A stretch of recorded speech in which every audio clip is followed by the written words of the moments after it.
আসসালামু আলাইকুম। গণপ্রজাতন্ত্রী বাংলাদেশের সংবিধানের 50 অনুচ্ছেদের দফা 3 অনুযায়ী মহামান্য রাষ্ট্রপতি জনাব মোহাম্মদ শাহাবুদ্দিন তার স্বাক্ষরযুক্ত পদত্যাগপত্র আজ 24শে জুলাই 2026 9 শ্রাবণ 1433 তারিখে রোজ শুক্রবার অপরাহ্ন 5টা 1 মিনিটে আমার নিকট পদত্যাগপত্র দাখিল করেছেন। ফলশ্রুতিতে সংবিধানের 54 অনুচ্ছেদ অনুযায়ী আমি রাষ্ট্রপতির দায়িত্ব গ্রহণ করেছি। পদত্যাগপত্রটি আমি গ্রহণ করেছি এবং জাতীয় সংসদ সচিবালয়ের রেকর্ডে সংরক্ষণ এবং প্রয়োজনীয় প্রশাসনিক কার্যক্রম গ্রহণের জন্য নির্দেশ প্রদান করা হলো। কেন তিনি পদত্যাগ করেছেন এটি নিশ্চয়ই জানার কৌতূহল আপনাদের মধ্যে রয়েছে।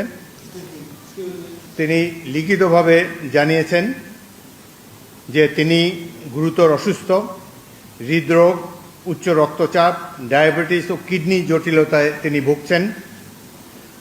তার হৃদযন্ত্রে বাইপাস সার্জারি হয়েছে।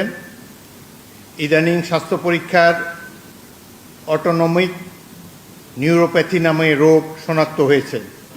এই রোগের কারণে তিনি মাঝে মাঝে অচেতন হয়ে পড়েন। এসব রোগের প্রাদুর্ভাবে এবং শারীরিক ও মানসিক অসমর্থতার কারণে রাষ্ট্রপতির মতো গুরুত্বপূর্ণ সাংবিধানিক পদের দায়িত্ব পালন করা তার পক্ষে সম্ভব হচ্ছে না। তার দীর্ঘমেয়াদী চিকিৎসার প্রয়োজন। এই কারণেই তিনি স্বাস্থ্যগত কারণে পদত্যাগ করেছেন এবং বাংলাদেশ জাতীয় সংসদের স্পিকার হিসাবে এই পদত্যাগপত্র আমি গ্রহণ করেছি।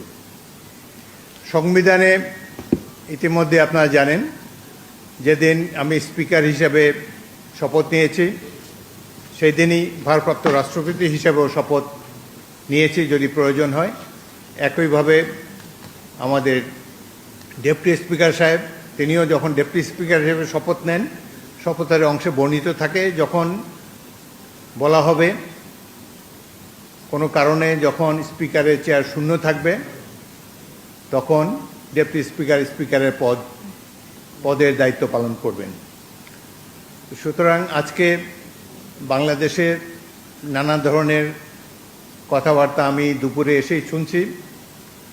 দেখা গেল যে এটি প্রকৃত, তিনি শারীরিক অসমর্থের কারণে পদত্যাগ করেছেন।